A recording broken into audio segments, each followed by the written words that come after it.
Welcome back to the Bearded Console Gamer, and today I'm going to be taking you through everything that we've learned about upcoming space RPG Starfield from this action-packed E3 season. We'll be getting into the new teaser trailer that was dropped during the Xbox Bethesda E3 showcase, along with all of the new pieces of information that we learned with interviews with Ageless Wonder and head of Bethesda, Todd Howard. And as always, if you enjoyed the video, please remember to like and subscribe so that I can further spread my corrupting influence into the very heart of the YouTube algorithm. Now let's get into it. During the Xbox Bethesda showcase, we were treated to an honest-to-God teaser trailer for Starfield, which was put together entirely from alpha in-game engine footage. The trailer starts by showing a glitchy black and white retro-style view of a starship landed on a planetary surface, and given that in my other job I'm an aerospace reporter who's written a girthy amount on Apollo-era missions to the moon, I seriously appreciated this vibe. The teaser then transitioned into full color and showed an astronaut suit clad person, who I'm assuming is the protagonist, making their way through a ship. And as that journey progressed, you could pick out a lot of items dotted throughout the ship that gave us some hints about what we can expect in the game, so go over and check it out for yourself. For example, the holographic map table seen in this scene could well be a functional navigation system in the game, and the weapon that's set down here appears to feature a digital ammo counter on the top, and there also seems to be an attachment point for a scope right above that's denoted by a white box with arrows, and that suggests a decent amount of weapon customization. There are also constant references to a constellation program found throughout the ship on manuals and other pieces of equipment. Bethesda and Todd Howard describe Constellation as an organization made up from the last of humanity's spacefaring explorers, and we know that at the beginning of the game, the protagonist is a member of this group. And judging by Todd Howard's love of space exploration and history, I'm guessing that this group was named after NASA's real-world Constellation program, which, now cancelled, had the goal of returning astronauts to the moon. Other items scattered around the ship help shed light on the tone and setting of the game. For example, if you look at the shelf in this scene, you can see that there's a book entitled Sailing Around the World by Captain Joshua Slocum, which chronicles the captain's real-world circumnavigation of the globe back in the 1900s. Alongside mirroring what I'm sure will be the lone explorer element of the game, this piece also serves as a nice reminder that Starfield isn't set in an imaginary universe. It's set in the one we live in now, albeit at a much later date. And you can bet that you're going to stumble on a lot of other relics from Earth's history throughout the Starfield adventure.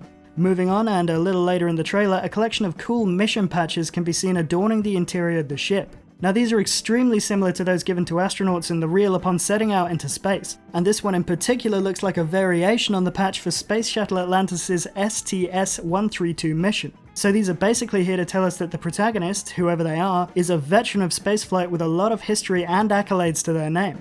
Next up, we get a shot of a barren alien landscape with some kind of scout robot patrolling outside. And finally, we move on to a view of the cockpit before panning outside to reveal the name and designation of the ship, Frontier NG-1350. Finally, prior to liftoff, Bethesda gave us the release date for Starfield in the coolest way possible, with the digital panel displaying that the game is gonna come out on the 11th of November 2022, which of course mirrors the release date of Skyrim, which famously launched on 11/11/2011. We also got the bittersweet announcement that the game is going to be an Xbox exclusive, launching day and date on Game Pass on the Series X and S as well as PC, but not on the older Xbox One consoles. But that's not all the information we have on Starfield, because around the time of the Xbox conference, Todd and a couple of other industry heads at Bethesda sat down for interviews with the Washington Post and the Telegraph, and that gave us a ton more information that didn't make it into the teaser trailer. But before we get into that, let's double back to the beginning of the trailer, where we're told that the game was being built in the next version of Bethesda's Creation Engine, known imaginatively as Creation Engine 2. And obviously it's extremely exciting and, let's face it, necessary to see Bethesda moving to a new iteration of the game engine that brought us industry-shifting titles like Skyrim and Fallout 4. So just to reiterate, with Starfield, Bethesda's going to be playing with an updated engine and have all of the power and architecture improvements of the Xbox Series consoles to play with. I'm expecting something graphically and technically stunning here, and it kind of needs to be given the fact that this is the first new IP from Bethesda in 25 years. They need to prove that they still have that special sauce, that Bethesda magic that allows them to make unforgettable RPG experiences that, like Skyrim, will stand the test of time and be remade again and again and again ad nauseum, stretching all the way to the heat death of the universe. And that brings us on to the next point, that we still don't really have any idea what Starfield's going to be in terms of narrative and gameplay. All that we can really bank on is that it's going to look great and it's going to share a lot of DNA with the Fallout and Elder Scrolls franchises. And we know that's true because in an interview with the Washington Post prior to the Xbox event, Todd described Starfield as Skyrim in space. And in that very same interview, Bethesda managing director Ashley Chung stated that, for me, Starfield is the Han Solo simulator. Get in a ship, explore the galaxy, do fun stuff.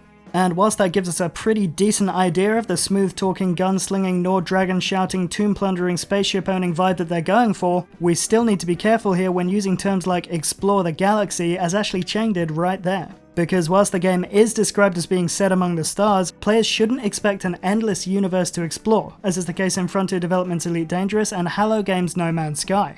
When asked whether Starfield could be described as an open universe game instead of an open world game, Todd responded, "I don't want to set any crazy expectations for that. You know, we have cities and we build them like we build cities we've built before. And we have lots of locations that we're building like we built before.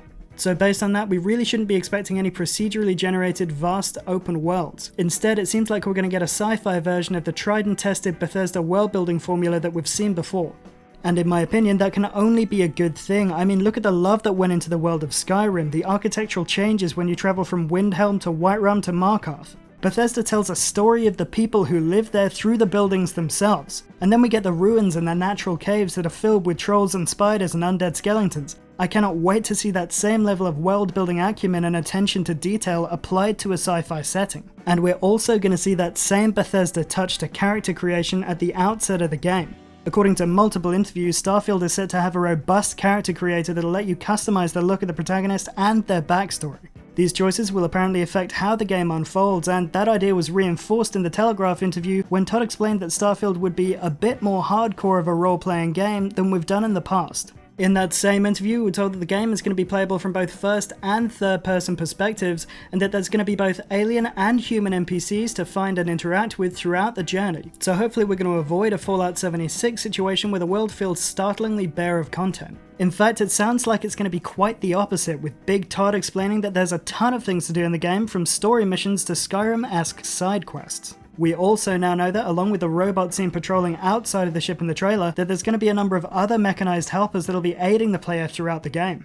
And on that bombshell, I'm going to end it for today. Let me know if I've missed anything, and let me know what you thought about the Starfield trailer in the comments, along with all the new information that we've got. And as always, if you enjoyed the video, please remember to like and subscribe, and keep it here for all the latest news from around the video gaming world.